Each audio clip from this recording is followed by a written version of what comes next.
Assalamualaikum warahmatullahi wabarakatuh. Ketemu lagi dengan Ibu Marini dalam pelajaran matematika SMP kelas 7. Pada pertemuan hari ini kita akan membahas bab kedua, yaitu tentang himpunan. Diharapkan nanti Ananda mampu menjelaskan mana yang merupakan himpunan dan bukan himpunan, atau mampu membedakannya. Kemudian Ananda juga bisa memahami cara menyatakan himpunan dalam 3 cara.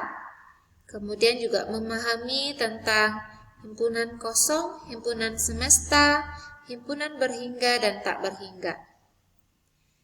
Terakhir, tentunya harus bisa menyelesaikan masalah-masalah kontekstual yang berkaitan dengan materi kita pada hari ini. Oke, kita lanjut dengan membaca basmalah. Bismillahirrahmanirrahim. Kita akan mulai membahas tentang himpunan. Silakan Anda perhatikan gambar berikut. Terlihat dari gambar ini ada berbagai macam buah-buahan. Ada salak, belimbing, rambutan, jeruk, naga, jambu biji, semangka, duku, dan lain sebagainya. Ada apel juga. Nah, ini semua termasuk kumpulan buah-buahan. Kemudian gambar berikutnya ada kelompok hewan. Sapi, kerbau, kambing. Nah, ciri-ciri yang terlihat di sini ternyata mereka ini adalah kelompok hewan berkaki 4. Sehingga dikatakanlah ini kelompok hewan berkaki 4. Lanjut, gambar berikutnya ada ayam, burung bangau, merpati, itik. Lihat kakinya ada berapa? Ada 2. Ternyata ini kelompok hewan berkaki 2. Berdasarkan gambar tadi, maka kelompok buah-buahan, tadi contohnya ada jeruk, rambutan, salak, semangka. Ada kelompok hewan berkaki 4, kerbau, kambing, sapi. Ada kelompok hewan berkaki 2, ayam, itik, burung, dan bangau. Burung ini maksudnya burung merpati ya. Nah, kelompok ini disebut sebagai himpunan. Kelompok benda atau objek yang kita nyatakan tadi dinamakan himpunan. Kenapa? Nah, himpunan itu sama arti katanya dengan kelompok, kumpulan, grup, kelas, dan lain sebagainya. Kalau secara istilah, arti dari himpunan itu adalah sekelompok benda-benda atau objek yang memiliki karakteristik yang sama dan bisa didefinisikan dengan jelas. Nah, bisakah kamu menentukan manakah di antara pernyataan berikut yang termasuk himpunan atau bukan himpunan? Pertama, kumpulan masakan Padang. Kedua, kumpulan masakan Padang yang enak. Ketiga, kumpulan siswa kelas 7 yang berat badannya 40 kg. 4, kumpulan siswa kelas 7 yang gemuk. Kelima, kumpulan warna lampu lalu lintas. Nah, jawabannya kumpulan masakan Padang katanya termasuk himpunan. Kenapa? Jelaskah contohnya? Bisa Anda sebutkan contohnya apa saja masakan Padang? Ya, pasti rendang, gulai pange, sambal lado, gulai itik lado hijau, dan lain sebagainya. Itu contoh-contoh masakan Padang. Katanya termasuk himpunan karena bisa didefinisikan dengan jelas, bisa disebutkan contohnya dengan jelas. Yang kedua, kumpulan masakan Padang yang enak. Katanya bukan himpunan, kenapa ya? Nah, di sini ada yang dicetak tebal kata-kata enak. Apakah semua menyukai gulai pange atau sambal lado? Mungkin bagi siswa ibu yang suka pedas, suka dia sambal lado. Bagi yang nggak suka pedas mungkin nggak terlalu suka, sehingga mengatakan nggak enak. Begitu juga dengan gulai pange, misalnya ada yang cocok dengan perutnya, ada yang tidak. Nah, karena di situ ada terjadi perbedaan pendapat, enak atau tidaknya masakan itu tidak bisa diukur dengan jelas, maka dia bukan termasuk himpunan. Ketiga, kumpulan siswa kelas 7 yang berat badannya 40 kg. Apakah ini bisa dicari orangnya? kita ukur berat badan siswa kelas 7. Nah, siapa-siapa saja yang berat badannya 40 kg, maka dialah yang termasuk anggota himpunan. Bisa jadi si Fauzan, Fauzil, Ahmad, ya, dan lain sebagainya. Jelas ya siapa-siapa saja orangnya. Maka ini termasuk himpunan. Kalau yang keempat, kumpulan siswa kelas 7 yang gemuk, bisakah diukur kegemukan seseorang? Gemuk atau kurus dia atau ramping? Nah, tanya ini bukan himpunan karena kegemukan itu sifatnya subjektif. Ada yang mengatakan si Rashid itu gemuk, ada yang mengatakan enggak, tinggi kok Bu, enggak gemuk, alias ramping gitu ya. Atau ada yang mengatakan si Budi itu gemuk, kata kawan yang lain mengatakan enggak, sedang-sedang saja. Nah, maka di sini kegemukan ini adalah kata sifat yang tidak bisa diukur. Jadi ini bukan himpunan. Yang kelima, kumpulan warna lampu lalu lintas. Bisa disebutkan anggotanya? Bisa. Merah, kuning, hijau. Di langit yang biru enggak ya? Merah, kuning, hijau atau oranye ya. Jelas anggotanya. Nah, sekarang cara membedakan himpunan dan bukan himpunan. Kalau yang bukan himpunan, ada kata sifat di belakangnya. Ini bukan himpunan, ada kata sifat di belakangnya. Enak dan gemuk itu termasuk kata sifat. Nah, sifat tidak bisa diukur karena dia subjektif. Tidak punya definisi yang jelas. Nah, yang himpunan tidak diiringi dengan kata sifat. Stop dia sampai kalimat situ saja. Jadi nanti ketika ada pernyataan, silakan Anda pikirkan ini kira-kira jelas anggotanya atau tidak. Kalau jelas anggotanya, tidak akan ada perbedaan pendapat di situ, bisa diukur dan definisikan, maka termasuk himpunan. Tapi kalau dia tidak jelas, ada yang berbeda pendapat, maka dia bukan himpunan. Oke, jelas konsepnya ya. Cek pemahaman, manakah di antara pernyataan berikut yang merupakan himpunan dan bukan himpunan? Pertama, kumpulan lukisan indah. Ada kata indah, bisakah keindahan diukur? Nggak bisa ya, ada yang mengatakan lukisan pemandangan itu indah, ada yang mengatakan enggak, itu biasa-biasa saja ya. Maka ini bukan himpunan. Kedua, kumpulan nilai UH matematika kelas 7 di atas 80. Bisa nih dicari? Bisa.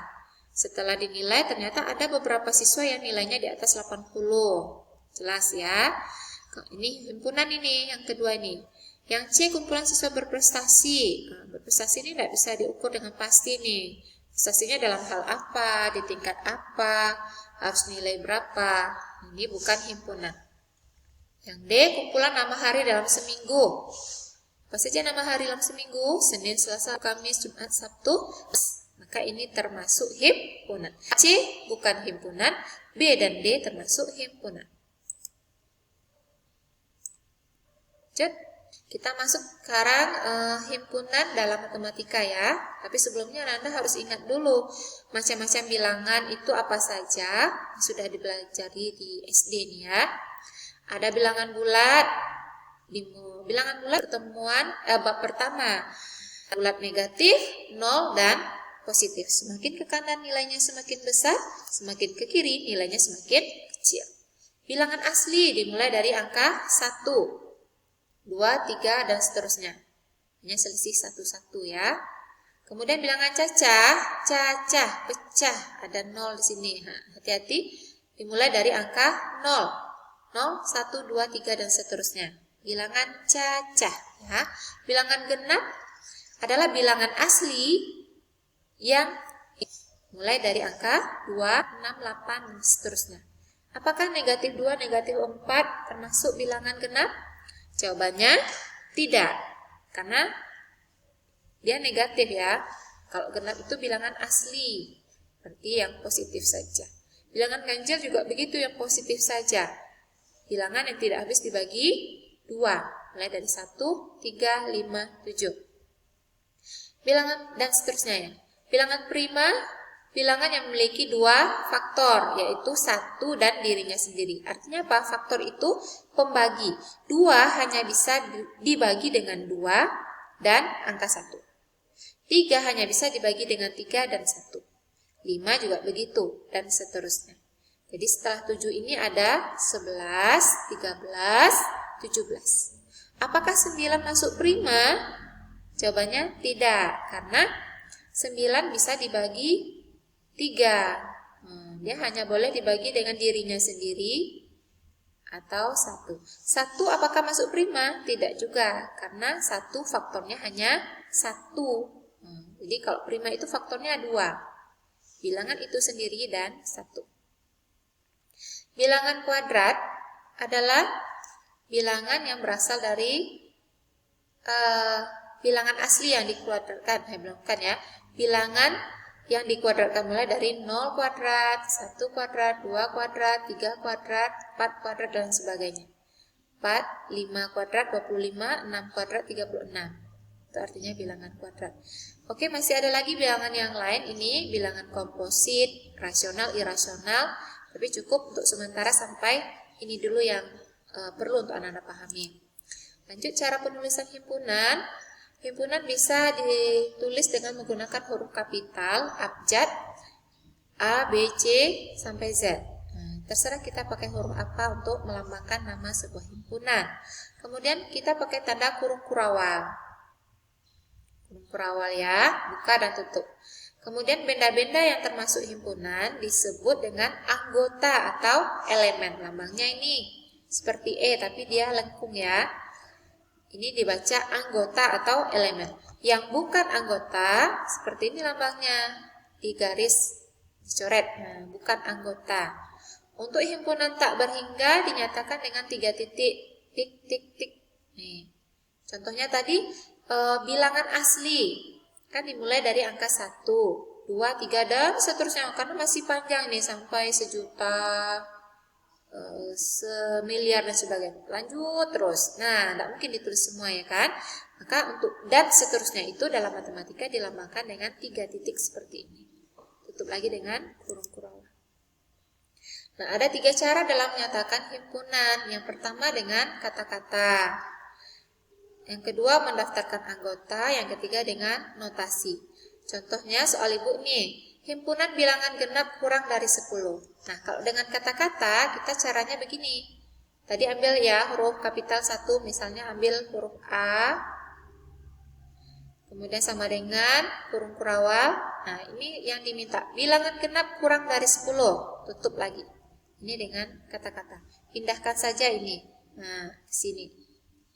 Kalau dengan mendaftarkan anggota, berarti anggota dari soal itu. Himpunan bilangan genap yang kurang dari 10. Bilangan genap tadi kita sudah belajar mulai dari 2, 4, 6, 8. 10 tidak masuk karena yang diminta adalah kurang dari 10. Nah, inilah anggota-anggotanya. Kalau dengan yang ketiga dengan menggunakan notasi pembentuk himpunan. Notasi itu pakai lambang-lambang atau simbol-simbol dalam matematika. A, ini nama himpunan kita tadi ya, kita samakan sama dengan X di mana X kurang dari 10. X anggota bilangan genap. Cara membacanya gitu ya. X garis lurus ini di mana X kurang dari 10. X itu siapa? X anggota bilangan genap. Nah, kalau diminta nanti siapa anggotanya? Berarti X bilangan genap yang kurang dari 10. Inilah 2, 4, 6, 8. Mudah ya? Insya Allah mudah. Contoh soal. Nyatakan himpunan berikut dengan 3 cara. Himpunan bilangan prima antara 2 dan 17. Nah, kalau 3 cara berarti kita pakai kata-kata, anggota, dan notasi. Nah, kalau dengan kata-kata, ingat ya, cukup pakai huruf abjad, buka kurung kurawal, pindahkan ini. Bilangan prima antara 2 dan 17. Yang pokoknya dipindahkan ke sini, tutup lagi. Kalau dengan anggota, apa saja anggota bilangan prima antara 2 dan 17? Masukkah 2? Tidak. 17 masuk? Tidak. Karena dibilang antara, berarti di tengah-tengah sini, setelah 2 sebelum 17. Maka bilangan primanya adalah 3, 5, 7, 11, dan 13. Kemudian dengan notasi, nah kalau tadi di contoh sebelumnya kan di sini X di mana X. Nah sekarang enggak lagi karena kita dibatasi, ada batas bawah ada batas atas, maka letak X-nya di tengah-tengah.